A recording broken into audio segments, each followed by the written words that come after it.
ലോകാ സമസ്താ സുഖിനോ ഭവന്തു. വിധി വിധി എന്നുള്ളത് ആരാലും മാറ്റാൻ കഴിയില്ല എന്നാണ് പരക്കെയുള്ള സംസാരം. വിധിയെ മാറ്റാൻ കഴിയും എന്ന് ധാരാളം തെളിവുകളിലൂടെ നമുക്ക് മനസ്സിലാക്കാൻ സാധിച്ചിട്ടുണ്ട്.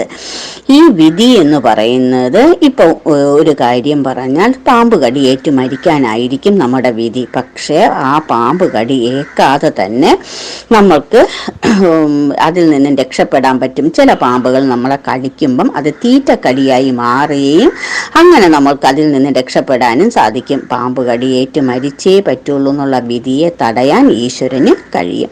നമ്മുടെ പ്രാർത്ഥന കൊണ്ട്, ഭഗവാനെ നമ്മൾ അമിതമായി സ്നേഹിക്കുന്നത് കൊണ്ട്, ഭഗവാനോട് നമ്മുടെ ഭക്തി പ്രകടിപ്പിക്കുന്നത് കൊണ്ട് ഈ കാര്യങ്ങളെല്ലാം വിലയിരുത്തി ഭഗവാൻ നമ്മളെ രക്ഷിച്ചുകൊണ്ടേയിരിക്കും, രക്ഷിക്കുക തന്നെ ചെയ്യും. അപ്പോൾ ഏറ്റവും വലിയ വിധി ഏത് തന്നെ ആയാലും അത് മറികടക്കാൻ ഞങ്ങളാൽ കഴിയും. ഭഗവാൻ അത് ഞങ്ങൾക്ക് കടത്തി വിടുകയും ചെയ്യും. എത്രയോ ജനങ്ങൾ പറയുന്നുണ്ട്, അയ്യോ ഞങ്ങൾ ഇപ്പോൾ ഒന്ന് കഷ്ടിച്ച് രക്ഷപ്പെട്ടത് ഈശ്വരൻ്റെ കൃപയാൽ, അല്ലെങ്കിൽ അയ്യോ അയാൾ സഹായിച്ചതുകൊണ്ട്, അല്ലെങ്കിൽ ഇങ്ങനെ സംഭവിച്ചതുകൊണ്ട് പറയാത്ത ആൾക്കാരുടെ എണ്ണം വളരെ കുറവാണ്.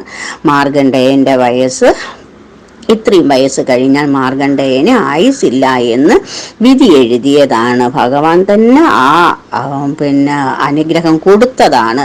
എന്നാലും ആ സമയം ആയപ്പോഴത്തേക്കും കുട്ടിക്ക് തൻ്റെ രക്ഷകർത്താക്കളുടെ കാര്യങ്ങളിലൊന്നും തന്നെ പൂർത്തിയാക്കാൻ കഴിഞ്ഞില്ല, തൻ്റെ കർത്തവ്യം പൂർത്തിയാക്കാൻ കഴിഞ്ഞില്ല എന്നുള്ള ഒരു ദുഃഖം ഭഗവാന്റെ അടുത്ത് വ്യാവലാതി പോലെയോ സങ്കടം പോലെയോ അവതരിപ്പിച്ചതിൻ്റെ ഫലമായിട്ട് ഭഗവാന് തന്നെ ആ ആയുസ് വീണ്ടും കൂട്ടിക്കൊടുക്കാനുള്ള ഭാഗ്യം കിട്ടി. അപ്പം വിധിയെ മറികടക്കാൻ പറ്റും, വിധിയെ മറികടത്താൻ പറ്റും എന്നുള്ളത് ഉറപ്പാണ്. പക്ഷെ നമുക്ക് എപ്പോഴും ഭഗവാൻ കൂടെ ഉണ്ടായിരിക്കണം. ഭഗവാന്റെ കൃപ വേണം. ഭഗവാന്റെ കൃപ വേണമെങ്കിൽ അനുസരണ വേണം. അനുസരണയോടുകൂടി നമ്മൾ മുന്നോട്ട് പോവുകയാണെങ്കിൽ എല്ലാ ഭാഗ്യവും നമുക്ക് നേടിയെടുക്കാൻ കഴിയും. ഒരു സംശയവും വേണ്ട, എല്ലാവർക്കും ഈ മഹാഭാഗ്യം കിട്ടും. ലോകാ സമസ്താ സുഖിനോ ഭവന്തു.